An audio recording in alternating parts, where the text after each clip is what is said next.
¿Qué tal, Ángel? ¿Cómo estás? Buenos días, Vladimir, o buenas tardes depende cuando escuchen.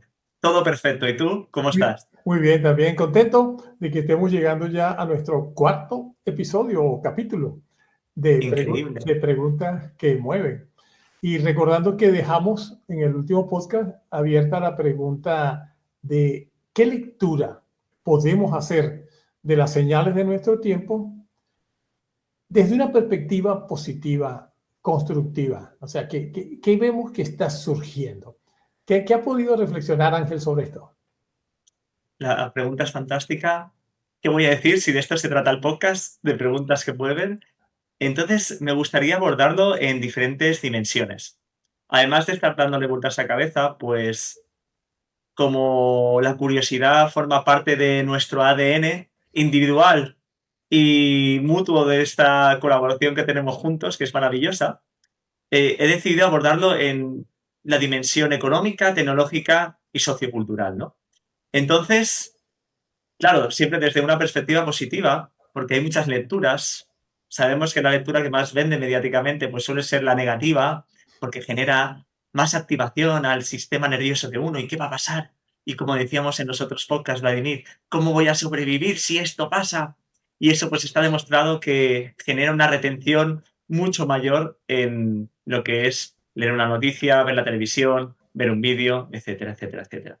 Pero aquí estamos para hacer preguntas que mueven de forma pues, positiva, que es la realidad. O sea, al final hemos acabado como especie humana sobreviviendo a todo y más que sobreviviendo, ahora vivimos en un momento, obviamente depende de dónde vivas, dónde estés localizado, pero se está popularizando cada vez más a más países. Vivimos en un momento donde no nos falta ningún tipo de comodidad. Lo que nos sobra, eso sí, es la queja, como ya sabemos, ¿no? Pero no nos falta ningún tipo de comodidad. Entonces, a dimensión económica, a las tres dimensiones he hecho como un repaso de pasado, presente y futuro. Por ejemplo, mira, dimensión económica, el pasado hasta ahora, el pasado reciente, era un modelo de trabajo fijo, hipoteca y pensión. Se diseñó para una economía industrial y luego de servicios. Es decir, esto a día de hoy, pues ya no es tan así. Es más, hasta hace un momento lo estábamos hasta hablando. De un poco cómo afecta la historia individual de cada uno, de cómo ha sido enfocada. En mi historia, por el tipo de crianza, pues no han adoptado en mí esas creencias por parte de mis padres, de búscate un trabajo fijo, una hipoteca, una pensión, no estudia de tal forma, por fuerzas X o mayores. Entonces esa creencia no me la tuve que eliminar. Pero esto ha sido una creencia, una verdad que se ha impuesto a un modelo industrial para que pudiéramos ser capaces como sociedad de generar esta economía basada en la industria y luego los servicios. Pero es que a día de hoy todo ha cambiado bastante. El aumento de la coste de vida se nota y se percibe en todos. Es más, se ha añadido aún más a la queja y sobre todo a la española, que sé que a los venezolanos os sorprende la queja que tenemos aquí en España de todo. Es como el deporte nacional, pese a tener muchas cosas buenas. Eh, la dificultad para poder acceder a la vivienda, sobre todo hablo de España, es un problema, no un problemón. Y sobre todo, otro, a nivel presente, la sensación de trabajar mucho y no llegar a fin de mes. Esto, vamos, esto es algo es que le pasa a todo el mundo, ya sea donde sea que estás en tu rango económico, te pasa, ¿no? Con lo mismo que cobras, obviamente no llegas a fin de mes. Entonces, leyendo la lectura positiva, hay muchísimas, ¿no? Y es que gracias a las nuevas tecnologías, que obviamente lo que está pasando ahora, voy a hacer la lectura positiva de esto, que lo que está pasando ahora es un momento de fricción, ¿no?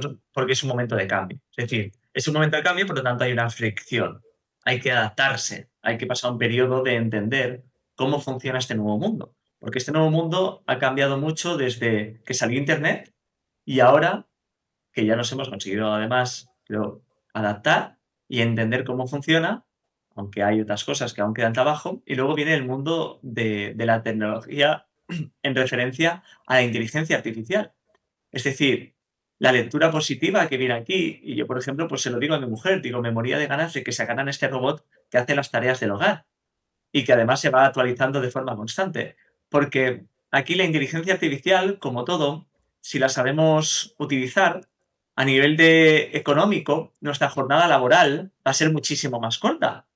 Y vamos a poder cobrar lo mismo. Por lo tanto, el problema que estaba diciendo hace un momento de que no llegamos con lo que cobramos actualmente, posiblemente pueda pasar de que tengamos que trabajar la mitad y podamos dedicarnos a otras cosas. Y además, gracias a trabajar la mitad y gracias a la inteligencia artificial, que ya no necesitará de tanto trabajo humano, los costes se van a reducir y lo que hasta hace un momento estaba diciendo que el presente, pues el coste de vida ha subido muchísimo y nos quejamos un poco de que no llegamos con la misma cantidad de dinero, como estamos en un momento de fricción, lo estamos sufriendo, pero en cuanto este momento de fricción deje de ser fricción y se aplane un poco, los costes de los bienes y servicios ya serán muy bajos, nuestro tiempo invertido en trabajar será muy bajo, podremos emplear mucho más tiempo en estar con nosotros mismos y con nuestra familia y además podremos dedicar más tiempo a nuestros hobbies también o incluso a monetizar nuestros talentos naturales de otra forma y generar aún más abundancia económica, aunque ni siquiera vaya a ser tan necesaria, ¿no? Porque todo estará muy democratizado.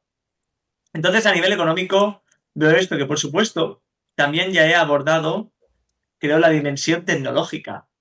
O sea, esta lectura que acabo de hacer, sin darme cuenta, he pasado a una dimensión tecnológica, que obviamente lo que acabo de decir, pues tendremos que trabajar menos, ¿no?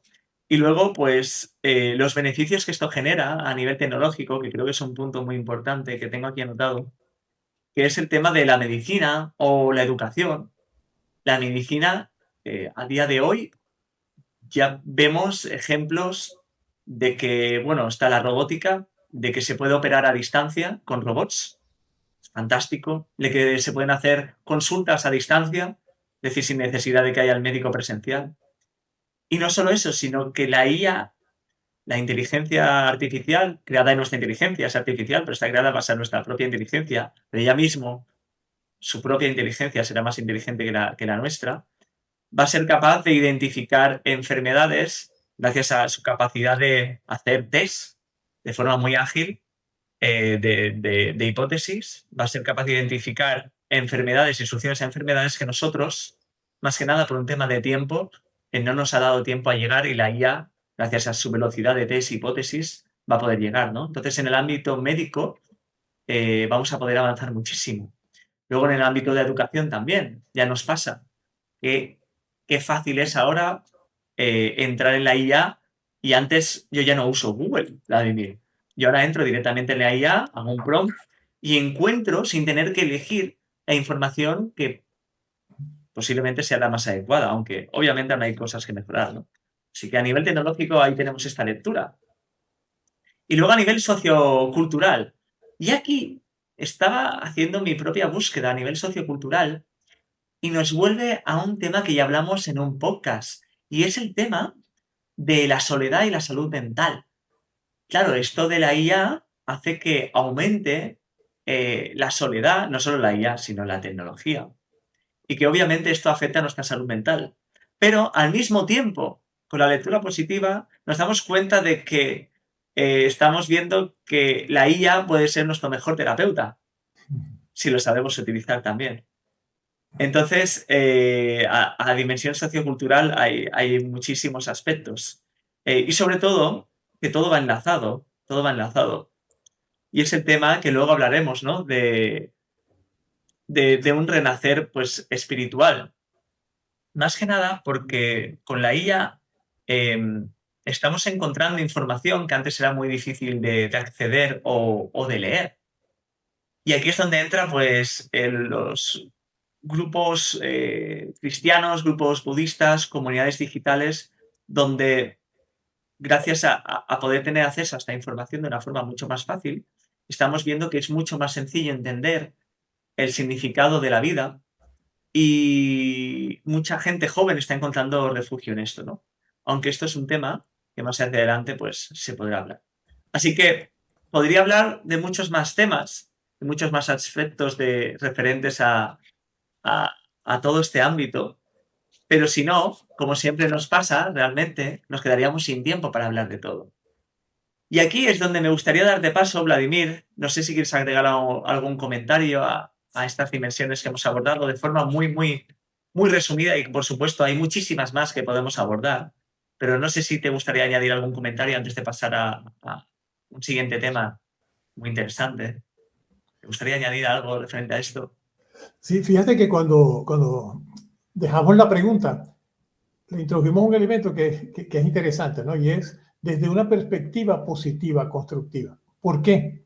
Hace unos días estuve aquí en una conferencia de un especialista que vino aquí al pueblo a dar una charla sobre todos los problemas asociados al desarrollo de la inteligencia artificial desde el punto de vista del consumo de recursos y cómo no era ecológicamente sustentable todo el consumo de energía impresionante que hay que tener para poder mantener refrigerados los centros de datos, toda la transmisión de comunicaciones, todo el agua que se utilizaba, no solamente la electricidad, el agua, todo el proceso de explotación de las tierras raras que se utilizan en la elaboración de los chips, luego todo el proceso de recuperación, reciclaje, entre comillas, y cómo se estaban generando empleos realmente precarios en lugares del mundo distantes, donde se ocupaban de procesar la basura que estábamos generando y que no queríamos tener en los países más desarrollados. Entonces, eso era una visión desde el punto de vista de qué tan sustentable era esta tecnología, ¿no? Y cómo estaba irrumpiendo en el orden, la manera de vivir y cómo hacerle frente. Pero yo insistía en que hiciéramos una lectura positiva, constructiva, por lo siguiente. Cuando hacemos análisis desde el punto de vista del intelecto, tratamos de ser lo más asépticos posible. Es decir, como que no influye mucho el sesgo nuestro. Y yo a veces me pregunto, ¿y por qué no?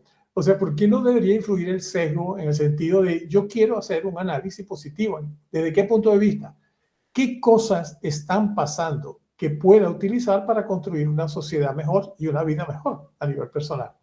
Entonces, de lo que tú apuntas me parece sumamente interesante porque ¿qué tal si logramos trabajar menos en ganarnos la vida y poder trabajar más en disfrutar el tipo de vida que nos queremos dar? Es una pregunta sumamente interesante. Por otra parte, en la medida que podemos tener acceso a problemas, a decisiones y a soluciones, ¿cómo se va a depender menos del gobierno? Porque ya sabemos que se ha creado una estructura burocrática en todas partes, que muchas veces lo que hace es entorpecer lo que debería ser un devenir natural de las relaciones humanas. Entonces también nos puede estar ayudando a eso, a hacer menos costoso los procesos de tomar decisiones y llegar a acuerdos. Entonces, una lectura positiva que es cómo hago yo que mi emoción y mi deseo y mi capacidad creadora interprete las señales de este tiempo para mi beneficio y el de los demás. Entonces eso implica quizás que estemos dando a luz a un nuevo sistema, un sistema que yo lo veo relacionado menos centrado en el ego y el dinero y más centrado en el ser, lo que realmente somos, y los recursos, que es lo único que existe. Porque a fin de cuentas, ¿qué es el dinero sino un mecanismo de mediación entre los recursos y las necesidades? O sea, todo aquello que necesitamos para vivir, se creó ese mecanismo que tal vez estemos a momento de cuestionarnos y decir, no, y ese es el único mecanismo. Sin que eso implique regresar al trueque de nuestros ancestros, sino pensar si realmente necesitamos seguir teniendo ese mecanismo que de ser un medio lo convertimos en un recurso, cuando los recursos son todo lo demás.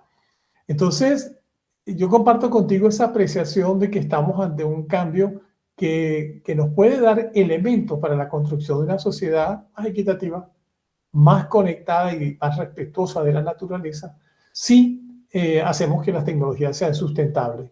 Es decir, que no solamente le demos el visto bueno a toda esta comodidad y este confort que nos generan, sino la pregunta es, ¿y qué precio estamos pagando? Ya no solamente como sociedad, sino como planeta, para que exista esta tecnología. Entonces, yo creo que meter el tema emocional dentro de los procesos de toma de decisiones desde el punto de vista de que yo quiero sacar provecho a esta situación. Porque a fin de cuentas, una persona que se define positiva, ¿qué hace? Busca de cada situación cómo utilizarla para lo que se ha propuesto alcanzar. Una persona que se defina o que actúe en forma negativa, ¿qué hace? Buscar todo lo que ocurre para demostrar por qué eso es inconveniente. Entonces, a fin de cuentas, muchas veces la pregunta es, ¿y tú qué quieres que suceda? Porque eso que suceda es lo que te va a hacer compartir problemas en oportunidades. Es un poco la sensación que tengo ante todo esto que está pasando. Totalmente de acuerdo. Es que sí, sí, es que además es justo lo mismo, ¿no? Estamos diciendo lo mismo y lo bueno que lo vemos abordamos formas diferentes de verlo y de entenderlo. Y así la mayoría de personas más lo pueden entender. Y es que justamente es esto, ¿no? Intentar ver lo positivo dentro de esta transición, que obviamente hay una fricción. Y eso también viene un poco de cómo está montado el sistema, lo que comentabas, del intercambio económico. Y luego también de la educación. En este sentido, de que estamos acostumbrados a ver únicamente el corto plazo y por eso esto nos duele. Ostras, pues la IA ay, me va a quitar el trabajo, todo ha subido muchísimo, esto no es viable porque a nivel energético cuesta mucho, pero es que al mismo tiempo la IA está ya encontrando maneras, porque ayuda a los científicos, la IA es una herramienta que nos complementa, a buscar formas de tener una energía más sostenible, más limpia. Entonces, es un complemento conjunto, ¿no? Así que lo de mirar a largo plazo es un poquito difícil porque siempre es lo mismo. Al final estamos buscando sobrevivir y si vemos que ahora mismo pues todo está un poco más complicado, es más difícil verlo a largo plazo, ¿no? Y obviamente pues cada uno tiene sus historias y sus problemáticas y puede estar muy metido en ese estado. Lo bueno es que, por suerte, venimos a compartir un mensaje negativo, perdón, positivo, siempre siendo consciente de las cosas por las que hay que pasar esa fricción. Es como cuando empiezas un nuevo proyecto que pues hay que trabajar pues muchas horas al día porque lo requiere. Pero luego una vez está estabilizado, porque ya tienes tu equipo, ya conoces tu propio proyecto, ya conoces bien el mercado, conoces los procesos, pues ya puedes vivir un poquito más tranquilo. O sea, al final todo se replica en todo, en los países, en la tecnología, en tu proyecto, en tu persona. Cuando tú estás mejorando como persona, al principio no entiendes nada, leer libros de autoconocimiento, de psicología, es bastante complicado, pero luego cuando te das permiso a esperar un tiempo y a procesarlo, se integra en ti y todo es mucho más fácil. Pero en ese momento de colapso también tienes negaciones, es decir, pues ahora que entiendo, empiezo a ver esto, pues me voy a llevar mal con mi madre o me voy a llevar mal con mis amigos y los voy a intentar hacer cambiar, hasta que acabas de entender que no puedes cambiar a nadie, solo te puedes cambiar a ti y cuando cambias tú, cambia todo lo demás. Y así se escala absolutamente a todo lo demás. Fíjate algo que me sugiere tu comentario. El impacto negativo que tiene sostener este sistema digitalizado y ir a la inteligencia artificial general, que es hacia donde están apuntando muchas de las grandes compañías. Y recordemos algo siempre, estas compañías que están dominando los sistemas de inteligencia artificial son compañías de marketing. Es decir, existen para venderte cosas. Y la forma que han utilizado para vendernos cosas es conocernos cada vez mejor, hasta un punto en que lleguen a conocernos mejor que nosotros mismos. Tanto desde el punto de vista biológico, por los datos que están obteniendo, como de nuestros patrones de comportamiento, como las cosas que pueden predecir. Entonces, imagínate que tú le preguntas a uno de estos sistemas, oye, ¿cómo hacemos para tener las ventajas que tú me aportas, pero sin los daños que estás causando, sostenerte? Como el gasto inmenso en energía, el consumo de agua, la contaminación por la extracción, purificación y reciclaje de los materiales raros, y te da una respuesta a la inteligencia artificial. O sea, ¿cómo hacemos para, dime cómo tú harías diferente esto que estamos haciendo hoy en día? ¿Cómo harías para que tomásemos decisiones y empoderáramos al ciudadano reduciendo a la 10ª parte la estructura gubernamental? ¿Sabes qué? Yo creo que nos va a dar las decisiones, nos va a dar soluciones. Y por otra parte, creo que si nos da soluciones sesgadas, nos vamos a dar cuenta. ¿Por qué? Porque aunque se desarrolle toda esta capacidad de cómputo extraordinaria, hay algo que seguimos teniendo y es la intuición, el feeling, el saber si lo que me estás diciendo es conveniente o es acertado desde el punto de vista de una cierta imparcialidad. Entonces damos cuenta que el poder de discernir lo seguimos teniendo nosotros, con ayudas, con instrumentos maravillosos, así tengan capacidad de agencia, como dicen, ¿no? de autogenerar, pero que seguimos teniendo nosotros ese poder de saber lo que queremos. Y hay un tema también que tú comentabas, que era el de la sociología innovadora. O sea, con todo este énfasis que le estamos dando a que se produzca cada vez una mayor capacidad de innovación y hacer las cosas más rápido y más eficiente, liderado por la tecnología, ¿cómo sientes tú este proceso que se está generando para crear entornos y contextos que favorezcan constantemente la innovación? ¿Tú no crees que se está dejando algo de lado con este afán por inventar, hacerlo más rápido, más eficiente y más barato. La temática sociología innovadora, bueno, para empezar, me encanta la palabra sociología enlazada con innovadora. Me parece unos términos que describen muy bien lo que está pasando ahora. Entonces, respecto a lo que me comentabas de la sociología innovadora, hay muchísimos puntos a desarrollar. Y fíjate que creo que es un punto que tú puedes aportar mucho valor. Pero si me permites, te voy a hacer un par de comentarios y luego, si te parece, lo continúas tú porque es algo que ya me has comentado y me parece que la audiencia debería de escucharlo siempre. Pero la sociología innovadora justamente aborda un tema importante, que es lo que tú acabas de comentar. Del líder humano al líder algorítmico. He encontrado este término. ¿Y esto cómo sería? Justamente hablabas de los líderes políticos. O sea, ahora mismo, por ejemplo, España, obviamente vivimos en España, pues conozco mejor España y quizás Italia, porque mi mujer es italiana. En España sabemos que hay muchos políticos. La política es un tema, bueno, vale, no queremos tocar mucho, pero es inevitable, es parte de nuestra vida. Es más, la política genera el contexto, gran parte del contexto en el que estamos. Y el contexto en el que estoy como ser individual influye muchísimo en cómo me voy a desarrollar. Por lo tanto, los políticos tienen una gran responsabilidad que a veces parece desconocer o ignorar. Entonces, esta sociología innovadora nos va a llevar a que en un futuro no muy lejano podamos empezar a tener políticos que no solo sean de carne y hueso, sino que sean inteligencias artificiales, que estén entrenadas de tal forma que de verdad esperemos que no se nos rebelen y empiecen a hacer cosas que están haciendo los de ahora, que de verdad les interese el pueblo. ¿Qué quiere decir?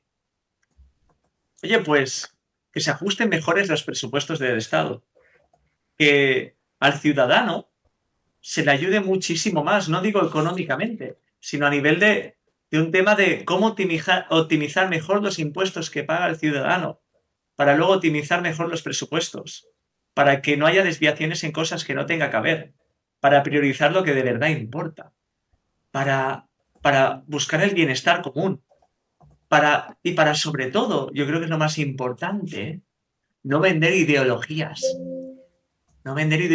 y no crear dualidad entre los ciudadanos, entre las amistades.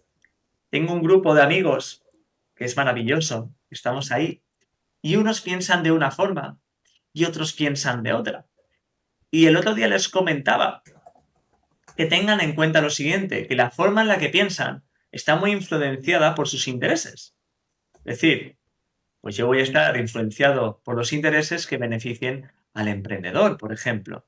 Pues como el emprendedor pues puede pagar menos cuota de autónomo, cómo puedo pagar quizás menos impuestos porque así pues puedo contratar más gente.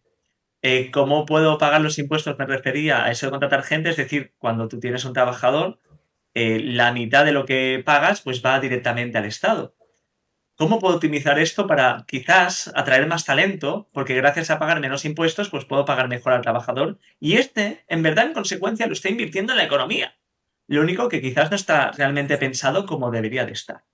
Así que con la sociología innovadora ahí tenemos la parte política, que es una parte que genera el contexto individual donde puede haber un mayor o menor desarrollo. Obviamente, por suerte, aún tenemos ese libre albedrío y más con Internet y la IA, pero si hubiera un mayor contexto, sería más accesible a que todos podamos tener una vida un poquito mejor. Y eso creo que puede ser parte de lo que nos proporcione la IA, ¿no? Así que podría hablar de más cosas, que tengo aquí en la hoja que acaba de pasar por delante, pero sinceramente creo, Vladimir, que como siempre, si no, nuestras conversaciones son magníficas. Creo que me gustaría dejarte paso a ti para que aportes aquí tu granito de arena. Mira, yo veo que hay un punto de inflexión que se está dando en el desarrollo tecnológico y es cuando la inteligencia artificial pueda salirse de las máquinas, caminar, pasear y andar conviviendo con nosotros. Y eso está ocurriendo con la unión de esas dos tecnologías que son la robótica y la inteligencia artificial. O sea, cuando tengas piernas para andar por aquí conviviendo con nosotros, tú comentabas en uno de estos podcasts, estos robots como el tipo Optimus y varios más que están surgiendo, que terminarán estando uno en cada casa, ¿no? Entonces ahí estaremos conviviendo físicamente, porque hasta ahora estamos en un plano que es convivencia digital, informaciones, mental, pero aquí va a estar pasando por aquí, mira, tú y yo estamos conversando y al lado tuyo va a estar uno de ellos sentado. Entonces ahí viene un punto de inflexión muy importante, que es cuando la inteligencia artificial tenga piernas y manos para hacer cosas. Ya hemos visto los desarrollos de estos soldados que están generando, los artesanos que están generando, los artistas que tienen manos para hacer cosas, esculpir, etc. Entonces ahí estamos entrando en otra dimensión que prácticamente estamos conviviendo con nuestras creaciones. Y es un punto sumamente interesante. Ahora, la sociología de la innovación, vista como el estudio de la cultura y la estructura social que moldean el cambio continuo en la sociedad del conocimiento. Es una de las definiciones que hay. Entonces, es algo que está privilegiando por encima de todo la innovación. Constantemente el cambio y como te decía antes, cómo hacerlo mejor, más rápido, más económico. Y la pregunta es, ¿no estamos dejando algo de lado en esa carrera vertiginosa? ¿No estamos dejando de lado la paz, el disfrute de las cosas sencillas? No nos estamos llevando por medio de la naturaleza. Lo que están haciendo algunos países, en el caso de China, o sea, cómo simplemente para hacer una megaestructura se destruyen cantidades de terrenos impresionantes o se abre un continente entero para que pase el mar, para crear un nuevo canal. Como que esto es algo que nosotros utilizamos hasta que querramos o hasta que decida basta. Si es que es cierto lo que dicen algunas informaciones arqueológicas, que ya varias veces nos hemos cargado el planeta completo a través de desequilibrios y desajustes.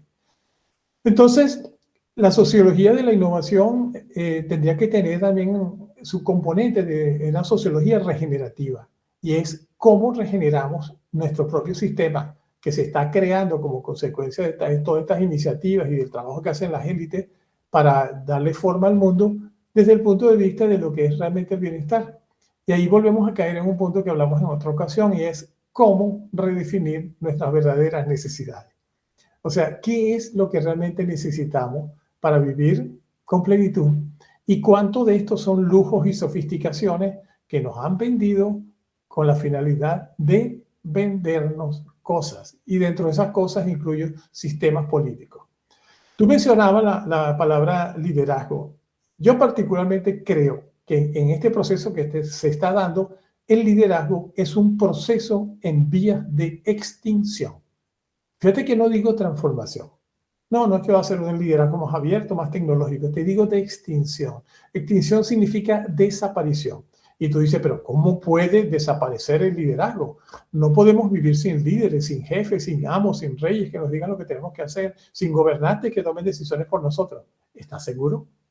¿Estás seguro que con la creación de todos estos mecanismos que se hemos desarrollado tecnológicos, no podemos opinar en cualquier tema que haya, cualquier tema que exista, no podemos opinar y que esa opinión cuente dentro de un mecanismo de comunicación instantánea gracias a la tecnología de la cual nos hemos dotado? Entonces llega la pregunta que siempre me hacen, o la objeción. ¿Y tú crees que las élites y los grupos que controlan el mundo van a ceder su poder? Y yo les hago una pregunta. ¿Qué creen ustedes que quieren esos grandes grupos que controlan el mundo? El último informe del Fondo Monetario y de la revista Forbes decían que el 50% de las riquezas del planeta está en manos del 0,01% de la población. Y el 99,99% restante se reparte el otro 50%. Entonces, la concentración de la riqueza que dice, aquí están quien controla los recursos. Respondiendo a la pregunta, ¿qué quieren los grupos que controlan el mundo? Entonces me dicen siempre, poder y recursos. Yo digo, no, ya lo tienen. Lo han tenido siempre y cada vez más. ¿Cómo que no? ¿Qué quieren? ¿De qué se alimentan realmente? Pero es una pregunta que deberíamos dejarnos caer y posiblemente descubramos que se alimentan de nuestra energía inconsciente, de esa energía que nosotros malversamos cada vez que estamos en niveles inconscientes de muy escasa atención. Entonces, cuando yo hablo que el liderazgo es un proceso en vías de extinción, es que yo veo que los líderes genuinos, auténticos, van a terminar convirtiéndose en precursores. ¿Y qué es un precursor? El que inaugura un nuevo tiempo en que volvemos a regresar el poder a sus legítimos dueños. ¿Quiénes somos cada uno de nosotros? Entonces, la sociología innovadora quizás no debería únicamente dedicarse a crear los contextos, las estructuras y la cultura necesarias para que sigamos inventando, sino también cómo nos regeneramos como individuos, como sociedad, para lograr un equilibrio, ¿no?, en estas cosas. Totalmente. Y además se me ocurre una pregunta para concluir todo esto. ¿Y dónde queda Dios en esta sociología innovadora? ¿Dónde quedaría, Vladimir? Porque esto de Dios es algo que a día de hoy está teniendo muchísimo bombo, sobre todo con los jóvenes y en las redes sociales, que ahora podemos abordar. Pero es una buena pregunta, ¿dónde queda Dios? Y además, antes de llegar a desarrollar esta pregunta, has comentado un tema muy interesante de que las civilizaciones antiguas, nuestras, como que se autodestruían, ¿no? Y el otro día estaba viendo el podcast de un científico que comentaba, científico y físico, que comentaba que por un lado lo difícil que es que exista la vida, o sea, a nivel de probabilidades es muy complejo, que ahora lo expondré también, tengo datos sobre eso. Y por otro lado, hablando del tema de extinción de nuestra sociedad previa, nuestros previos antepasados, pues también comentaba que debido a la tecnología, siempre vemos lo positivo, ¿no? Pero cuando ha habido un momento de descontrol, es posible que haya habido otras civilizaciones más avanzadas que nosotros, pero que su propio poder los haya destruido. Esto es posiblemente lo que nos haya pasado a los antepasados, ¿no?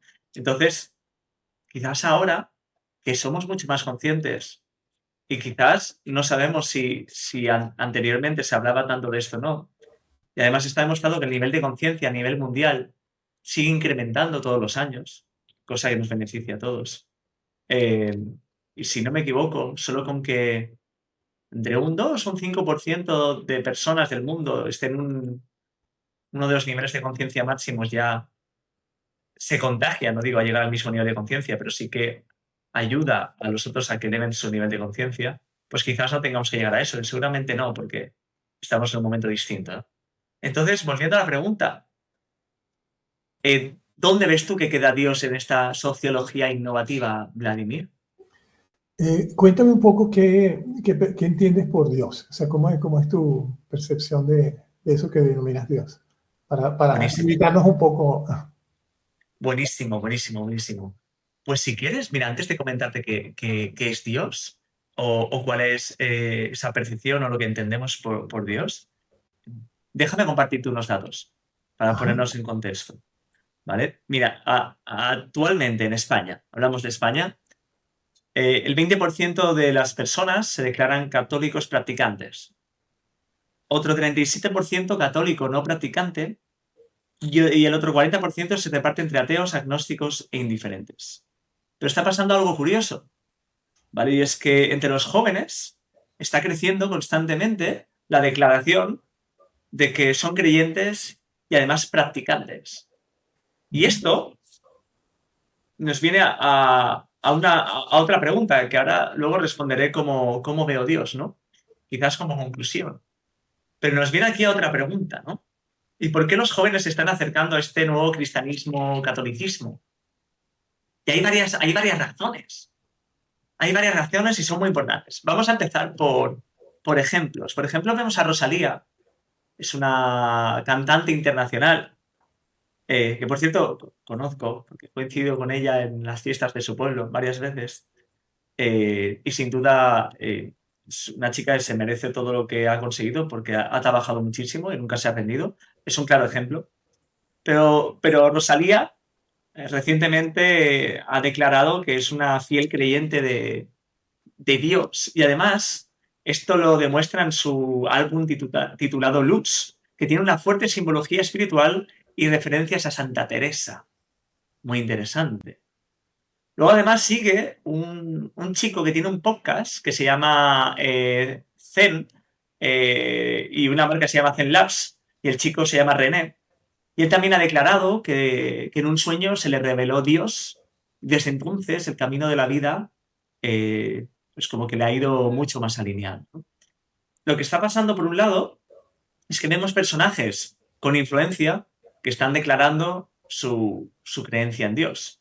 Y esto hace que se junten varias piezas en el puzzle y que nuestros jóvenes no solo quieran seguir las tendencias de nuestros influenciadores, sino que además a nivel sociocultural, que es lo que estamos hablando, estamos viendo de que creer en el Dios católico hace un anclaje mayor a quién somos nosotros como cultura, por todo lo que está sucediendo en referencia a la inmigración. Es decir, nuestros jóvenes están siendo más creyentes que sus propios padres porque sienten que si no tienen una identidad más marcada y con eso el acercamiento a Dios y al catolicismo, van a perder sus raíces de verdad. Eso es lo que la sensación que tienen, ¿no? Por lo tanto, esta búsqueda de Dios es una búsqueda de varios motivos: sociocultural, de identidad y también de una búsqueda interna. Estamos viendo que los jóvenes de ahora, a lo contrario que sus padres, habló de los jóvenes de 20 años, debido a esa falta de fe interna o de creencia de poder interno en sus padres, ellos mismos la están buscando preguntas adicionales, también porque han nacido en un momento distinto, donde pueden obtener más información de todo. Entonces se juntan varias piezas del puzzle, ¿no?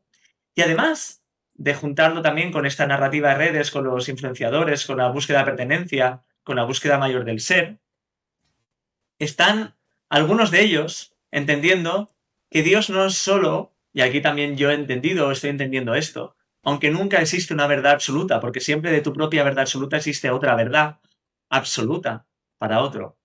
Están entendiendo que además de poder ser quizás un señor con barba, que es el que nos han pintado con una bata blanca y que quizás te juzgue cuando sea el día del juicio final, otros grupos de jóvenes se están dando cuenta que Dios no es, o puede que no sea, un señor con una barba blanca como nos han pintado.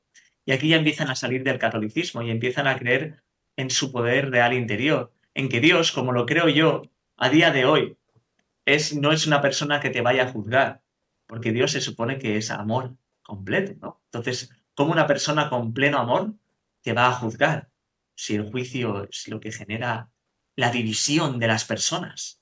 El juicio, juzgar. Entonces, si Dios es un ser de amor, ¿por qué tengo que pensar en que Dios sea un personaje con una barba, con un poder tan fuerte de que me pueda juzgar y me pueda castigar por las cosas en las que me equivoque, posiblemente de forma inconsciente y sin ganas de herir a nadie? Que eso realmente, te quiero poner un ejemplo aquí. Vladimir, tú que tienes hijas, son todas hijas si no me equivoco, ¿verdad? Sí, actualmente sí.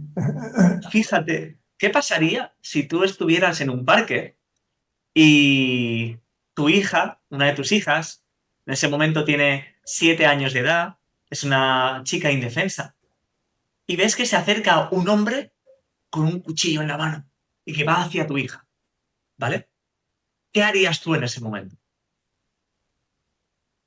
¿Defenderla? ¿De qué forma? Si tú tuvieras una pistola en la mano y no tuvieras tiempo de llegar a donde está tu hija, ¿dispararías a ese señor? Sí, no para matarlo, pero sí para detenerlo. Quizás tu intención es matarlo, pero puede ser que lo mates. Por lo tanto, es posible, tanto tú, yo haría lo mismo. Ajá. Y no creo que nadie de aquí no hiciera lo mismo. Por lo tanto, todos tenemos un potencial asesino en nuestro interior y no lo sabemos. Por lo tanto, ¿Dios me va a juzgar sobre un acto así? Todo quizás puede depender de la situación. Obviamente hay situaciones que no tienen nada que ver con esta, ¿no? Ni mucho menos. Y no todo se puede justificar ni es justificable. Entonces, volviendo a lo mismo de cómo quizás veo yo a Dios, pues yo veo a Dios como no tiene por qué tener una forma. Simplemente puede estar en todo y en todos. Y es todo amor. Y no está aquí para juzgarme, sino es el guía interior que yo tengo. Entonces, así es como veo a Dios. Es que no soy capaz de dar una forma, Vladimir. Simplemente considero que, como en el Tao, el Tao, el Tao considera que Dios está en todo. La verdad es que me siento muy identificado con esto. Y al final, otra cosa que quería comentar a nivel de Dios es que gracias al acceso a la información y a la inteligencia artificial, que de forma más sencilla puedo entender todo, eh, los mensajes que nos han intentado transmitir los grandes maestros como Jesucristo, Buda, Lao Tse, Lun Tse, creo, Lao Tse, Lao que Tse. es, la persona que nos enseña el Tao, todos quieren transmitir lo mismo. Lo único luego puede ser que los mensajes se tergiversen o se transformen al interés de algunos. Pero realmente el mensaje es el mismo. Todo es amor. Entonces, no tengo que hacer nada pensando que tengo que demostrar nada a nadie, sino simplemente dar lo mejor de mí con todo el amor posible. Y si me equivoco, no pasa nada, porque si Dios es amor, no me va a juzgar. Solo va a saber que lo he hecho con la mejor intención y que si rectifico, rectificar es de sabios, ¿no? Entonces, bueno, es un poco complejo poder dar una definición a lo que es Dios, porque por eso quizás nos han intentado dar definiciones como un señor con una barba, que puede ser que te juzgue y muchas más cosas, pero así es como lo veo. ¿Cómo lo ves tú, Vladimir? ¿Cómo lo ves tú? Bueno, en primer lugar, por eso te preguntaba que cuando te referías a Dios, ¿a qué te referías? Y veo que tú lo ubicas dentro de un contexto cultural, de un proceso que está ocurriendo en España y quizás en otros países de Europa, que es una especie de vuelta al Dios de mis padres como un mecanismo de reforzar la identidad cultural que se está viendo disminuida como consecuencia de la reducción progresiva o relativa de la población católica, entre comillas, versus la población de origen musulmán y creyentes en otra religión. Entonces, yo entiendo que ese es un proceso como de arraigarse en una identidad cultural que incluye una cierta concepción de eso que llamamos Dios. Veo que hay como tres grandes corrientes. Están los creyentes de cualquier tipo de religión, de dogmas, de principios, y que tienen una visión más o menos estandarizada, sí, normalizada de lo en qué deben creer. Luego está el ateo, que por definición niega esa existencia, y está el agnóstico, una corriente agnóstica que ni una cosa ni lo niegan ni lo afirman. Entonces, yo creo que es un tema demasiado sensible, donde se mueven tantas pasiones y la gente ha construido su vida en torno a eso, que es como que difícil de abordar. Y te quiero compartir una situación que viví. En una ocasión fui a dictar una charla dentro de un grupo de sabios, así se denominaban ellos a sí mismos, cristianos. Y estando hablando con ellos, tenía rato hablando, empezó a haber una especie de debate, básicamente intentando ellos imponer una creencia determinada versus lo que les estaba planteando. Y entonces me acuerdo que yo interrumpí la reunión diciendo, hay algo que me sorprende de vosotros, la poca fe que tenéis en Dios. Y luego se me queda mirando, ¿cómo que la poca fe? ¿Y por qué dice eso? Digo, imagínense que cuando yo entré a esta reunión, yo empezara diciendo, miren, respiro. Fíjense cómo soy capaz de meter el aire por los pulmones, miren, y botarlo.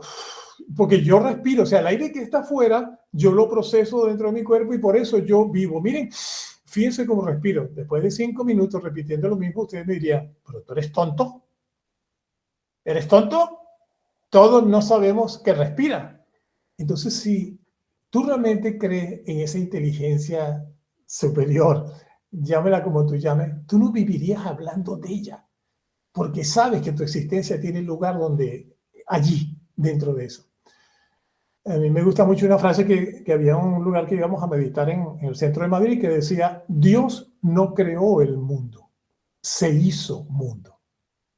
Entonces, y alguien decía, bueno, si le atribuyen toda esa propiedad, es omnipresente, es omnisciente, es todopoderoso. La única razón de que Dios esté en todas partes es que todos y cada uno de nosotros estamos hechos de lo mismo. Entonces somos un testigo, unos ojos presentes en diferentes lugares, en los 8.000 y tantos millones de personas que vemos en el mundo, que estamos representando esa divinidad llamada con diferentes nombres. Y la función de la religión, si utilizamos la etimología de religare, volver a unir, es curiosa, ¿no? Porque yo creo que es imposible que hayamos estado ni siquiera un instante desligados de eso, que es parte de nosotros. El mismo yoga tiene la misma raíz de yug yoga, tiene que ver con eso, con unión, volver a unir. Entonces la pregunta, ¿es volver a unir o es alinearnos con la parte de lo que llamamos nuestra divinidad, el ser? Y la pregunta que me hago también es, ¿necesitamos intermediarios para eso? Fíjate que el proceso curioso tecnológico que se ha dado con cosas como las agencias de viaje. Tú antes llevas a una agencia de viaje, mira, estoy interesado en hacer este paquete turístico. ¿Y cuándo podemos tener el boleto? Bueno, déjame chequear la disponibilidad y ven dentro de una semana y yo te aviso. Hoy en día entra, clic y reserva y ya estás en el viaje. Las operaciones bancarias. ¿Cuántas veces hay que ir a un banco realmente? Contadas porque todo está automatizado. La pregunta es si en otros ámbitos de la economía, como las cadenas de comercialización, como la finanza, como las reservas de viaje, se han eliminado intermediarios. ¿Por qué en una cosa tan esencial como es la conciencia con la parte divina de cada uno de nosotros necesitamos intermediarios? Y es allí donde nuevamente vuelvo a insistir en el concepto de la desaparición del liderazgo como proceso. ¿En qué sentido desaparición? Del rol de conducir y de dirigir los destinos de los demás. ¿Cuáles son las funciones de un líder? Dicho en forma rápida, planificar, organizar, dotar, dirigir y controlar esos recursos. Entonces, cada vez vemos que sistemas inteligentes, llamamos inteligencia entre comillas, están haciendo todas esas funciones. Entonces, cuando más estructurados están los trabajos, ¿qué pasa con el rol del líder? Se vuelve un trabajo social y afectivo. ¿De qué tipo? De dar apoyo, generar motivación. Y la pregunta es, ¿y para eso necesito un líder? ¿O en un mismo grupo que se comunica suficientemente y que tiene cohesión entre ellos pueden suplir ese apoyo afectivo? Entonces, es curioso, y cada vez que comento esto con amigos consultores me dicen, ¿qué estás hablando? ¿Será que se transforma? Digo, no, está en vías de extinción. El liderazgo es un proceso en vías de extinción y no tenemos que hacer nada para evitarlo. Y los líderes auténticos que harán se convertirán en precursores. Ah, pero es una nueva palabra para un viejo término. No, porque el precursor es quien abre un camino para que todo el mundo pase, no para seguir dirigiendo a él. Entonces ahí la misma estructura de gobierno, de poder, de jerarquía, se cuestiona un poquito con todos estos avances y sobre todo con el aumento del nivel de conciencia que está ocurriendo como consecuencia de esto. Entonces son algunas de las cosas que reflexiono que pudiesen estar ocurriendo, ¿no? Si hacemos una lectura nuevamente distinta y desapasionada sobre lo que nos está mostrando la sociedad en la cual estamos viviendo. Finalmente quería comentarte una experiencia que también de mi infancia, ya viviendo en La Carlota, en Caracas, en Venezuela. Nosotros vivíamos en una calle que estaba al final de una urbanización, ¿no? De un barrio, por llamarlo así. Y hablamos con los vecinos y a veces los vecinos venían y traían cosas y nosotros le llevamos cosas a los vecinos. De pronto, en la calle anterior cambiaron el sentido del tráfico y los coches o los carros que pasaban por la manzana anterior o la manzana posterior empezaron a pasar frente a nuestra casa. Y en ese momento empezaron a disminuir las comunicaciones con los vecinos, porque ya no era simplemente pasar, sino que había que esperar que no estuviera pasando un coche o un carro en ese momento, hasta que llegó un momento en que fuimos alejándonos debido a ese tráfico que empezó a ocurrir. Entonces, eso ha sido medido en California, han hecho unos experimentos interesantes como el número de vehículos que pasan frente a una calle genera el aislamiento de las comunidades, dejan de comunicarse debido a ese flujo que está interrumpiendo lo que era una comunicación. Entonces, las redes han creado nuevos canales de comunicación en los cuales falta ese contacto físico. Cuando tú me contabas antes de que las clases que estás dando en el centro de educación tienen un requisito y es que sea presencial, me pareció maravilloso. Y fíjate que están teniendo el éxito justamente que vienen personas porque quieren sentir, quieren estar con todos sus sentidos conociendo y ya no solamente tomar un curso online, que son una herramienta extraordinaria, pero hay algo que no lo sustituye a ese contacto, a ese percibirte, a esa inteligencia visual que es capaz de darse cuenta que tú estás allí, de sentir tu energía, tu frecuencia vibratoria. Entonces, ¿cómo hacemos?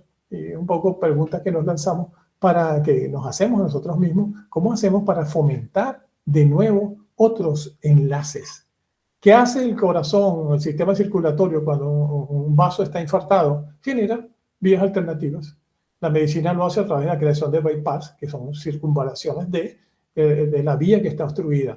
Entonces, ¿cómo hacemos para crear, qué bueno con lo que tenemos ahora, pero cómo hacemos para crear vías de contacto y de encuentro con todos los sentidos y no solamente con la vista, el oído y un poco y la mente imaginando el resto? Totalmente. Qué bueno todo lo que comentas. Mira, respondiendo a esta última pregunta, y qué bueno el ejemplo que has puesto de las calles, me ha encantado y es muy... Tiene mucho sentido. Esto pasa cuando lees ciertas cosas de un libro y dices, oh, claro, ¿cómo no lo había pensado? Pero si es que es lógica pura y dura. Cuando estabas comentando este ejemplo de las calles cuando pasan los coches, pues me acuerdo de cuando vivía en Barcelona que esto, pues es verdad, ¿no? Me imagino pasando a la otra calle y con todo el tráfico que había, y digo, no, me merece la pena, ¿para qué? O sea, no tiene ningún sentido. Me es mucho más fácil estar en esta calle y seguir por aquí o hacer cualquier tipo de relación aquí. Ostras, qué buen ejemplo. Y lo que comentas de que con la tecnología actual, que es lo que ya hemos comentado en otro podcast, que genera esta soledad que tenemos ahora, yo creo, estoy viendo o entiendo que la misma naturaleza del ser humano, debido a que la inteligencia artificial nos va a ayudar y apoyar y a sustituir en mucho tiempo de trabajo, el mismo ser humano va a empezar en esa búsqueda de forma natural, de reunirse en grupos otra vez, que compartan mismos intereses, mismos hobbies, va a salir de forma natural. Si es que en el momento que lo pruebas de nuevo, dices, es que estar rodeado de personas y además que compartamos pues mismos intereses, pues aún mejor, cómo me sienta, qué bien estoy, cómo me recarga. Y bueno, me gustaría ir cerrando este tema porque tenemos otro tema que es ahora mismo en Venezuela y para los venezolanos muy, muy, muy importante. La última vez ya hablamos de esto. Pero bueno, fíjate que has dicho una frase para llegar a una conclusión del tema de Dios y tecnología y cómo se enlaza todo. Y has dicho una frase que me ha encantado. Y si eso que llamamos Dios no creó el mundo, sino que se hizo el mundo, yo creo que lo podemos dejar como una conclusión, ¿no? Sino que Dios no creó el mundo, sino que se hizo el mundo. Es maravilloso, es maravilloso. Y aquí lo enlazo ya con tu espectacular país. Madre mía, qué playas tiene, ¿eh? Qué playas tiene, qué gente más amable, qué buenas están las arepas y los pequeños. Y la yaca, que ahora en Navidad, cuánto trabajo, ¿eh? La yaca. Se me está haciendo la boca agua, la verdad, que me encanta. Y aquí me gustaría preguntarte sobre el nuevo Premio Nobel de la Paz, que es doña María Corina Machado. Eh, ayúdame a obtener más información de esto. ¿Qué ha pasado aquí sobre este premio Nobel? Bueno, como tú sabes, ese premio fue creado hace más de 120 años aproximadamente por Alfred Nobel. Es Sí, curioso, ¿no? El inventor de la dinamita. Nada más y nada menos. Cuando ve las consecuencias de su creación, tanto uso positivo como destructivo, crea esa fundación y con un presupuesto millonario inicialmente para premiar todas las iniciativas en una serie de disciplinas, medicina, física. Posteriormente se desarrolló el de la economía y el de la paz, que curiosamente únicamente es el único que se entrega fuera de Suecia, porque todos los demás premios Nobel se dan en Suecia, pero el de la paz se da en Noruega. Entonces es un reconocimiento que hace un comité basado en los recursos que dejó el premio, de $1.100.000 aproximadamente. Es el premio a cada uno de los galardonados que distinguen una labor en pro de la paz. Esto ha generado muchísima polémica por varios motivos, ¿no? Uno de ellos es que representa una voz disidente ante el sistema de opresión que lleva 20 y tantos años en Venezuela y que ha falseado resultados de elecciones y descaradamente se desconoció los resultados de las últimas sin ninguna prueba. Y como hay posiciones también a favor y en contra, yo digo que el gran éxito ha sido darle nuevamente notoriedad a la problemática que está ocurriendo en el país.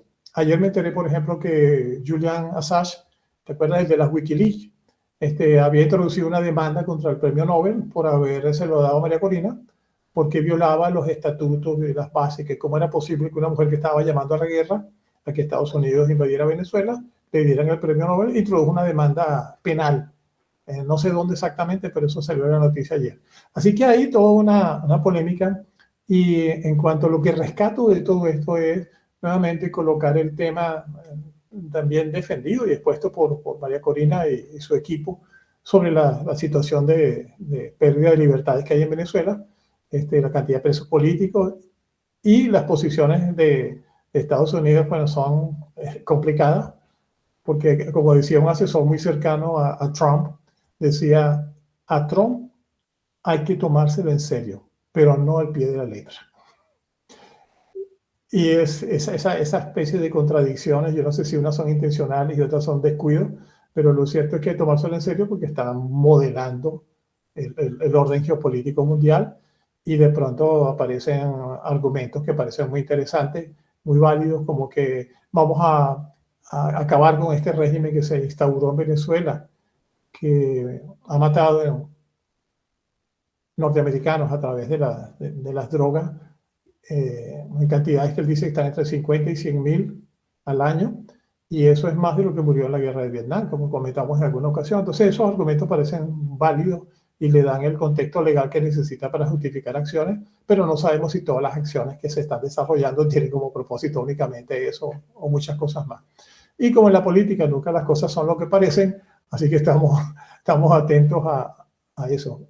¿Qué rescato positivo? La labor extraordinaria que ha hecho esta mujer, reconocimiento, y el que el tema Venezuela vuelva al tapete, porque ya sabes que en noticias los temas van agotándose y vuelve a ser más importante Ucrania, y luego viene Somalia, y luego viene Estados Unidos y así, y luego viene España, luego viene China, ahorita Japón, que empezó a tener una posición beligerante en el conflicto del sudeste asiático, empieza a estar en el número 1. Así que el valor que yo le veo es volver a poner en el tapete el tema Venezuela, que no podemos, y sobre todo los 8 millones de venezolanos que estamos afuera, que pensamos que no nos conformamos con que la dictadura sea por siempre, que eso fue una etapa, un aprendizaje interesante, y que es tiempo de rehacer el país un poco.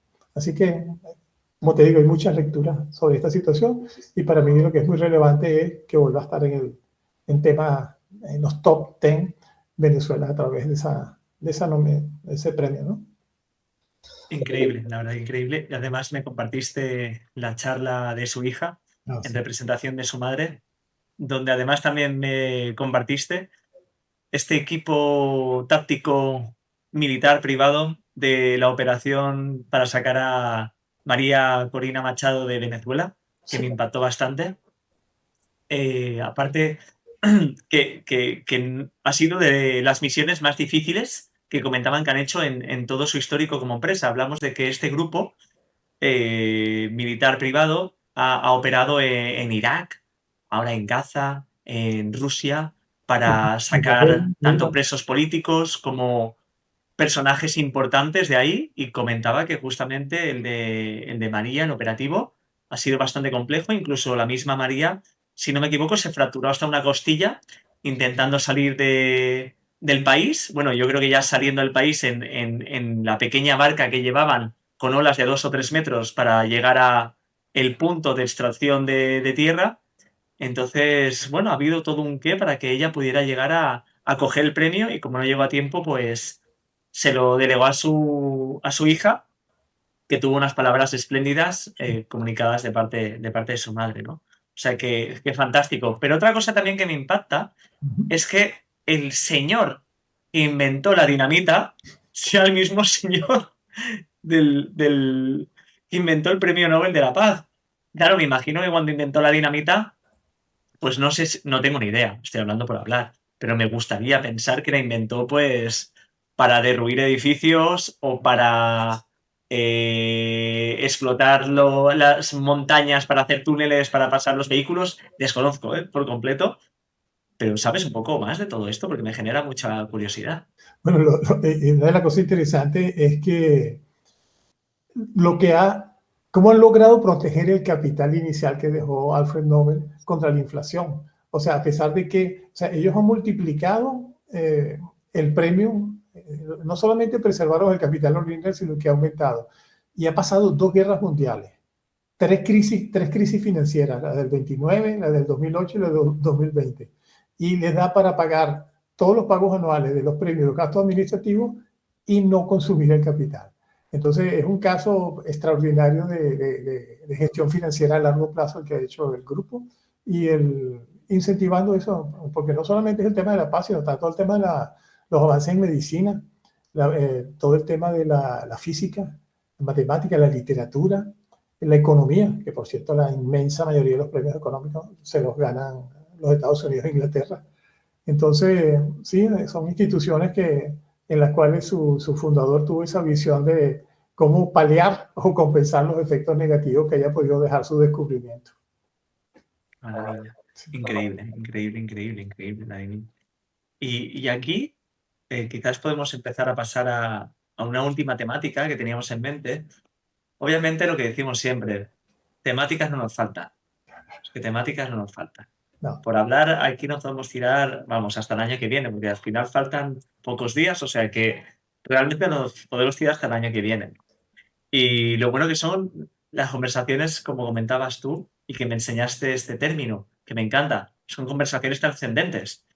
No estamos cotilleando del vecino ni aplicando pues la queja, estamos hablando de cosas que antes de iniciar esta conversación y a grabar el podcast, pues ya hemos hablado simplemente compartiendo 2 cosas. Yo lo del tema de la fecha de ayer a nivel de Navidad que me has comentado y tú el tema de Santo Estéfano, ¿no? Siempre se aprende. Y aquí vamos a entrar en una temática, el éxito y la felicidad. Entonces, ¿te parece? ¿Quieres desarrollarte un poco? Yo lo desarrollo un poquito. ¿De qué es el éxito para ti la felicidad, Vladimir? Explícame un poco. Mira, la verdad que ese tema me ha apasionado durante mucho tiempo y como me ha apasionado me dediqué a leer, a estudiar casos y sobre todo a preguntarle a muchas personas en diferentes países qué es para ti el éxito y qué es para ti la felicidad. Y es curioso las respuestas después de procesar las primeras 250 encuestas que hice en diferentes lugares. Encontré un patrón bien interesante y es que la definición del éxito más o menos coincide todo el mundo.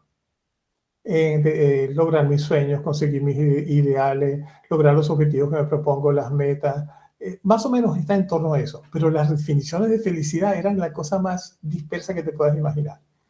Desde momentos, eso no existe. Y luego de procesar mucha información, yo llegué a una propuesta, ¿no? Y la propuesta es la siguiente. Éxito es tener lo que quiero. Felicidad es querer lo que tengo. Y cuando le planteaba a la persona que me da su definición, esta definición, no había un solo caso que no me haya dicho, oye, me cuadra. Entonces yo las llamo las definiciones operativas que utilizo para un trabajo que desarrollo en mentoría, ¿no? Y le pregunto a la persona qué es para ti el éxito, sin darle previamente esta definición, ¿qué sientes tú que es el éxito? Y explica diferentes conceptos. Entonces, si nosotros tomamos por válida o por útil esta definición del éxito que tiene que ver con tener lo que quiero. ¿Y por qué? La palabra éxito viene del latín exire, que significa salida. Fíjate que en inglés exit es salida. Todos los carteles que dicen éxito en un avión, esa es la salida. Entonces, ¿de dónde viene ese término? De que cada vez que tú te propones algo y llegas a ese punto, a una meta, tienes éxito. Fíjate que las metas eran esos puntos de control que habían en las carreras de cuadriga antiguas, y cuando llegaban a punto, llegaban a la meta. Mientras que el concepto objetivo tiene que ver más con enfoque. Entonces, el éxito tiene que ver con lograr una cosa que me propuse. Y la felicidad, más bien, querer lo que tengo. Entonces, viene una pregunta interesante. ¿Qué hace falta para tener éxito? 2 cosas. Una, fijarte una meta. 2, lograrla. Entonces, cuando tienes una meta y la consigues, tuve éxito en eso en particular. Pero la respuesta sorprendente es que hace falta para ser feliz. Y la conclusión que he llegado es que absolutamente nada. Nada. Porque es un tema de actitud, es una decisión. Es decir, si yo buscando el éxito pretendo alcanzar la felicidad, esa es la gran trampa que nos vende el sistema. Pero si yo, reconociendo mi felicidad innata, me propongo el éxito, ya no dependo de elementos externos para mi plenitud. Entonces, y fíjate, ¿cuál es uno de los mejores ejemplos de felicidad? Un niño que no haya tenido todavía mucha contaminación por parte de sus padres, de contaminación en el sentido de condicionamiento. ¿Cómo vive? Un estado de gozo, de plenitud, que se compara con el de ciertos maestros iluminados, que parece que hubieran vuelto a ser niños. Frase que, por cierto, nos dejó el Maestro Jesús, ¿no? Mientras no fueres como niño, volvieres a ser como niño. Entonces, esa inocencia, ese regreso a una inocencia esclarecida, yo no sé cómo llamarla. Ahí está el ejemplo. Entonces, ¿qué es? La aceptación de lo que es. La aceptación. Ah, ¿eso significa que vamos a tolerar cosas que están mal? No, no, vamos a cambiar todo lo que pueda cambiarse, pero desde la aceptación y no desde el rechazo. De forma que, digamos, como definiciones operativas, me han servido muchísimo para entender que el éxito es cada vez que me propongo una cosa y la alcanzo, tengo éxito. No hay tal cosa como se consagró el éxito. No, no, no. Tienes éxito en esto, mañana tienes otra meta y otra meta y vas teniendo sucesivos éxitos. Pero la felicidad es el estado que le da sentido a toda esa búsqueda y consecución de metas. No para ser más feliz porque lo soy, sino para expandirme, crecer y servir, ayudar a mejorar a nuestra humanidad, ¿no? Nuestra civilización. Es maravilloso lo que dices y fíjate lo que decías del sistema, para que nos escuche y no esté muy familiarizado de forma constante con cómo entender estos términos. Esto al final viene de las ideas, lo que comentabas de los niños. El niño pues se vaya moldeando en base a pues cómo son sus padres sobre todo y las ideas que les ponen sus padres. Por ejemplo, y ahora volvemos a esto. El otro día estaba hablando con una pareja y la chica me decía que tenía temor a los aviones y que, por ejemplo, cuando fue a mi boda en Nápoles, dice que no va a volver a Nápoles. Y digo, ¿por qué? Digo, ¿tampoco te gustó Nápoles? Me dijo, no, fue porque los aterrizajes en Nápoles son muy malos, de eso ya lo había visto y además yo tuve el peor de todos.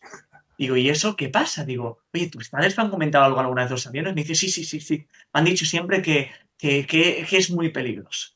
Wow, digo, ¿no crees que puede ser que tu miedo a volar o a todo esto pues venga de ahí? Bueno, sí, pero es que entonces, con esto del éxito y la felicidad viene lo mismo con lo de cómo está montado el sistema y el contexto, lo que decíamos antes. Se ha montado un contexto para que la persona, en este caso habitante, seguimos hablando de España, o del mundo occidental, crea que el éxito es, en mayor parte, tener un puesto fijo. Cuando consigas este puesto fijo, pues ya puedes estar tranquilo.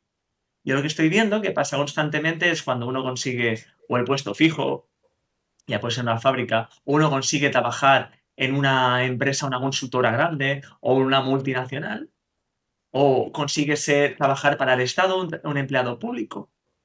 De repente, pues se empiezan a dar cuenta algunos, hostia, si ya he conseguido lo que me decían mis seres que yo más admiro, mis dioses principales que son mis padres, que se supone que esto es éxito, y yo estoy aquí y estoy amargado, yo creo que no llegan a la pregunta, porque si no buscarían la respuesta. ¿Esto es realmente el éxito? ¿Tener que vender mi alma a cambio de tener este puesto fijo que se supone que me van a pagar mes a mes para que yo tenga este éxito y sea feliz y pueda pagar la hipoteca? Entonces lo que pasa es que el éxito ha sido un concepto creado en base a las necesidades del sistema. Entonces, pues nos lo hemos tragado y así pasa que una vez metes una creencia, una idea en la mente de un niño, esa es la gran verdad. Y cuando eres mayor y cambiar eso se asocian con otra serie de creencias de que, bueno, pues esto es lo que hay, como que, por ejemplo, cuando te das cuenta que ya suele ser, pues quizás a los 30 o 35, tampoco es tan tarde, pero te puedes dar cuenta sobre esas edades, ya tienes la siguiente creencia. Es que ya es muy tarde. Uy, ¿y cómo yo ahora voy a pagar la hipoteca si tengo este puesto fijo? ¿Y cómo yo voy a hacer? ¿Cómo me voy a dedicar a lo que me gusta? Si es que está todo muy difícil. Uy, y ahora con la IA, todo esto viene de las creencias. Recordemos que habrá momentos de fricción para que realmente encuentres tu éxito de verdad, que es tu propia felicidad. Y aquí lo ligamos con la felicidad. O sea, el éxito de verdad es la felicidad. Porque si estás jodido, estás jodido en un apartamento de 25 metros cuadrados o en un chalet de 500 metros cuadrados. O sea, el tema es el éxito no es ni el puesto fijo, ni trabajar en una Big Four, ni ganar 100.000 euros al mes limpios. Que, ojo, suena muy bien eso, ojalá. Soy muy optimista en eso. Eh, Pase lo que pase, o sea como sea tu cuenta, si tú por dentro no estás feliz, no hay éxito que te hayan pintado por fuera que valga. Entonces, el tema es, yo creo primero saber qué es realmente la felicidad. Y cuando sepamos lo que es realmente la felicidad, buscaremos el éxito en ella. Y aquí, además, hay varias métricas, incluso a día de hoy, que miden lo que es el éxito. Tenemos la felicidad. Tenemos el World Happiness Report, que evalúa a los países por la satisfacción con la vida, apoyo social, salud, libertad, generosidad y percepción de la corrupción. Ojo a esto, percepción de la corrupción. Eso es muy importante y esto es algo que es que en España es que es muy curioso porque está muy ligado, ¿no? El tema de cómo hemos creado de la política, algo de lo que hablamos constantemente por el tema, sobre todo de la corrupción, ¿no? Pero parece el Sálvame, esto es un programa de salsa rosa, que simplemente se hablan de cosas que no aportan absolutamente nada, pues lo mismo pasa con la política. Y entonces, aquí nos damos cuenta de que el éxito no se trata solo del Producto Interior Bruto de un país, sino de la calidad de las relaciones y de las instituciones. Y cuando hablamos de las relaciones, no hablamos solo de las relaciones con los demás, sino de la relación que tienes contigo mismo. Claro, cómo tú, qué valor le das a esas ideas que te han puesto, ¿vale? Y qué prioridad le das y cómo te relacionas con ellas, a la idea del éxito y a la idea de la felicidad. Y entonces, para hacer esto un poquito más palpable, incluso hay un hombre que lo llaman el hombre más feliz del mundo. El hombre es francés. Mira, italiano lo hablo, pero francés no, quizás me equivoque en cómo lo pronuncio, pero se llama Mathieu Ricard. Mathieu Richard. Mathieu Richard, ¿vale? Mathieu.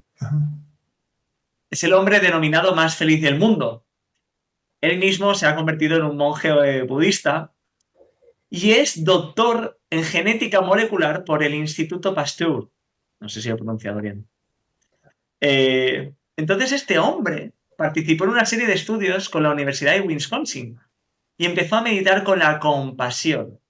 Entonces se dieron cuenta que la compasión, que es la emoción, una de las emociones más potentes junto al amor, produce unas ondas gamma en el cerebro asociadas también a la atención, memoria y bienestar, que nunca antes se había visto en otros sujetos. Entonces, este hombre, de lo que se trata es que constantemente es un hombre que es el hombre más feliz del mundo porque está trabajando constantemente en la compasión. Entonces, lo que me vengo a referir con todo esto es que según vamos alcanzando estos supuestos éxitos que vemos que nos hacen feliz, una herramienta muy potente para que nosotros mismos podamos tirar hacia adelante y no nos culpemos y no nos juzguemos, tal y como lo que decíamos antes en las relaciones que nos venden con Dios, supuestamente, el Señor, una barba blanca que nos va a juzgar. Entonces nosotros está inyectado en nuestra cultura que nos juzguemos a nosotros mismos y que nos culpemos. Y ahí tenemos ese arma que hace que cuando alcanzamos lo que creemos que pueden ser nuestras expectativas y vemos que no alcanzamos el bienestar y la felicidad, nos empecemos a juzgar. Y aquí es donde aplica la herramienta más poderosa que existe, la compasión y el perdón. Si tenemos compasión con nosotros mismos, nos perdonamos y además aceptamos que lo que creíamos que era la verdad absoluta, que era tener el éxito con ese trabajo fijo, con esa hipoteca, con esa pareja que se supone que tenía que ser así, pues finalmente no lo es, pues simplemente si tenemos compasión con nosotros mismos, aceptamos y nos perdonamos, nos quitamos todo ese peso encima, podemos elegir una nueva verdad y podemos empezar a buscar la felicidad. ¿Y qué es la felicidad? A ver, yo lo resumo de una forma muy fácil. Es que tú mismo lo sientes. Por ejemplo, es que la felicidad para mí es estar bien. ¿Qué es estar bien? Pues macho, si algo no quiero hacerlo, no lo voy a hacer por obligación. Es decir, lo comentamos hace un momento. Yo no me voy a forzar para agradar a los demás. Yo soy de esta forma. Soy un tío pues simpático, me gusta el chiste, me gusta hacer bromas. Obviamente cuando hay que trabajar se trabaja. Y por encajar o por gustar a los demás, yo no voy a cambiar. Y yo soy feliz siendo como soy. Y si a alguien le gusta bien, y si no también. Pero hay muchas personas que en esto, pues no lo aplican. Por intentar encajar, venden su felicidad. También lo mismo. Lo mismo, por ejemplo, me considero emprendedor también en parte porque yo no estaba dispuesto a vender mi tiempo, que mi tiempo es sagrado y es mi felicidad, a estar en un trabajo solo por el hecho de tener que pagar las cosas que tengo que pagar. Pues no me ha importado tener que comer espaguetis y arroz durante mucho tiempo. Incluso, pues, tener que hablar con el propietario donde estaba de alquiler para decirle, oye, este mes me retraso un poquito. Porque no estaba dispuesto a vender mi felicidad, y mi felicidad es hacer con mi tiempo lo que yo realmente quiero. Por encajar, no lo voy a hacer. Entonces, Ujú. ser feliz es estar donde realmente te hace bien, te siente bien. Y tu cuerpo te habla. Si no estás bien, a mí me ha pasado, voy a tener un tic en el ojo. Si no estoy bien, voy a tener el colon irritable. Mi cuerpo me está hablando. Si no estoy bien, voy a estar cansado. Si no estoy bien, no voy a dormir bien. Entonces, la forma de detectar que no estás feliz es estar atento a esos mensajes que te envía tu cuerpo. A partir de aquí empezar a leerlo y empezar a descubrir qué es la felicidad real, que para mí es estar con salud, descansado y poder hacer con mi tiempo lo que realmente pueda dentro de las posibilidades actuales. Eso sobre Fíjate, todo. Y muchas más cosas. Adelante, Vladimir. hay unos versos de Joaquín María Martina que a mí me encantan. Dice, si al ser feliz creo serlo, sufro en mi dichoso estado, porque me hace desgraciado solo el miedo de perderlo. Así ayer como hoy, ser feliz nunca podré, pues si lo sé, no lo soy, y si lo soy, no lo sé. Fíjate la dualidad que se presenta allí. A partir de frases como esa, yo llegué a una conclusión. ¿Qué tal si el éxito es algo que está en el ámbito de la mente y la felicidad en el ámbito del corazón? Si eso es así, no existen corazones exitosos ni mentes felices. ¿Por qué? Porque la mente siempre quiere algo más, la próxima meta. Entonces el éxito es un ongoing, como dicen en inglés, un proceso continuo, constante, que se va retroalimentando. Tú antes hablaste de una frase que es buscar la felicidad. Yo creo que eso es algo que nos ha vendido el sistema, que hay que buscar la felicidad. Y nos venden como sustituto de la felicidad confort y conveniencia. A través de este producto va a lograr la felicidad. Entonces, la base de todo esto es, tú no eres feliz. Por definición, eres un ser infeliz. Vamos a ver si logras ser feliz con la cosa que yo te vendo. Y si no es así, si resulta que la felicidad es estado natural, Mathieu Ricard, él mismo comenta que cuando lo llevaron a ese estudio en que le midieron la actividad cerebral y lo relacionaron con la generación de las ondas gamma, esos estados tan anormal, él se reía y decía, ¿cómo que soy el hombre más feliz del mundo? Todos los monjes que están aquí conmigo darían esa misma lectura gracias, entre otras cosas, a los estados de autoobservación y de meditación. Y dijeron, no, pero no te pongas a estar diciendo nada, aprovecha esta corriente para dar a saber un poco las enseñanzas del budismo. Entonces, él dijo, inventaron que yo era el hombre más feliz del mundo, pero lo que hago es simplemente poner en práctica estos principios no solamente el budismo, sino el hinduismo y tantas prácticas, el misticismo cristiano, todo tienen ese concepto del estado de presencia, ¿no? Así que hay algo que quería dejar un poco como entrever, como lo que sería la pregunta que le dejamos a nuestros amigos que nos están escuchando para responderse a sí mismos, ¿no? Yo lo llamo la pregunta mágica y es verdad que me ha dado unos resultados extraordinarios. Cada vez que voy a iniciar un proyecto, un programa, un día, una relación, un viaje, me hago la pregunta mágica. Y es, ¿qué tendría que pasar como consecuencia de este viaje, este proyecto, esta acción, este día, para que al final del día yo lo calificara de éxito? Maravilloso. Es que es definir por anticipado las expectativas de lo que pienso conseguir, porque eso permite que muchas de las cosas que hacemos compulsivamente, automáticas, inconscientemente, las pongamos en foco. Entonces, define el éxito antes.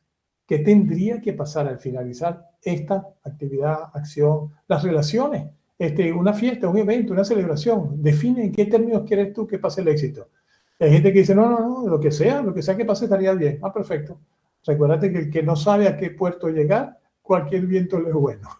Entonces tú estás dejando todo a una energía superior, está bien, pero si estamos hablando de cosas concretas, define por anticipado eso. Entonces la pregunta mágica que podemos dejar para la próxima reunión, nuestro próximo podcast, que seguramente será ya el año 2026, es qué tendría que pasar al finalizar de este año, estos estudios, este día, esta jornada, para que yo lo califique como éxito. Y aprovechando que estamos un poco en este cierre de año, yo quería, si te parece, compartir un poco el mensaje que envían a mis personas cercanas durante esta fiesta, de cuál era mi deseo, ¿no? De qué les deseaba, ¿no? Porque la Navidad para mí tiene un significado muy especial, ya no es solamente la conmemoración de un rito cristiano o ritos más anteriores del espíritu de la Navidad, o quién sabe hasta dónde se remonta, pero me parece un tiempo maravilloso para el reencuentro, ¿no? Entonces, lo que le compartía a mis seres queridos, a mis amigos, y que quiero compartir también aquí, era esta frase, ¿no? En estas Navidades deseo que tu corazón se prepare para habitar una tierra nueva. Una donde recordemos que somos parte del mismo latido y que la naturaleza es la materia sagrada de la que estamos hechos. Tal vez no todos elijan cruzar ese umbral y muchos prefieran permanecer en el mundo de siempre, pero siento que tú ya caminas en esa nueva realidad, sembrándola cada día con la conciencia de tus actos y la luz de tu presencia. Ese es mi mensaje para este 2026. Es maravilloso. Gracias por dejarme a mí también este mensaje, Vladimir. La verdad que has hecho un fantástico cierre. No sabía que lo ibas a cerrar así, no me lo habías dicho. Vaya sorpresa me has dado. Yo Me tampoco. encanta. Yo tampoco. Qué maravilla. Lo que decíamos antes, la autenticidad y la espontaneidad. La autenticidad está dentro de los mayores niveles de conciencia, de los más altos, ¿no? Junto al amor, ser auténtico. Entonces, bueno, te lo agradezco muchísimo, Vladimir, y con esto aprovechamos para despedirnos del episodio de hoy, ¿Sí? también del año con esa maravillosa frase y que encaje para Navidad. Y agradecerte todo lo que me has dado este año, Vladimir. También agradecer a todo nuestro público, sin olvidarnos de que por favor se suscriban porque si no se suscriben, pues seguiremos haciéndolo, pero de forma privada, no lo compartiremos. Es una broma, pero por favor, suscribiros porque nos ayudará mucho en nuestra motivación humana de invertir nuestro tiempo y trabajo en poder adaptar este formato para que todo el mundo pueda disfrutar de estas conversaciones trascendentes. Así que gracias a todos y gracias, Vladimir. Sin nada más que añadir, ¿algo más de tu parte? No, recordar la pregunta que os dejamos, la pregunta mágica que tendría que pasar al final de este año, día, actividad, proyecto, para que yo lo califique de éxito. Y darte las gracias, Ángel, por todo este compartir que llevamos este año, por esta iniciativa que estamos adelantando y augurar una larga relación y una exitosa divulgación de lo que estamos compartiendo con nuestros amigos. Me encanta, Vladimir. Pues nos vemos el año que viene. Un fuerte abrazo a todos. Muchas gracias. Gracias, Ángel. Hasta luego. Chao. Adiós.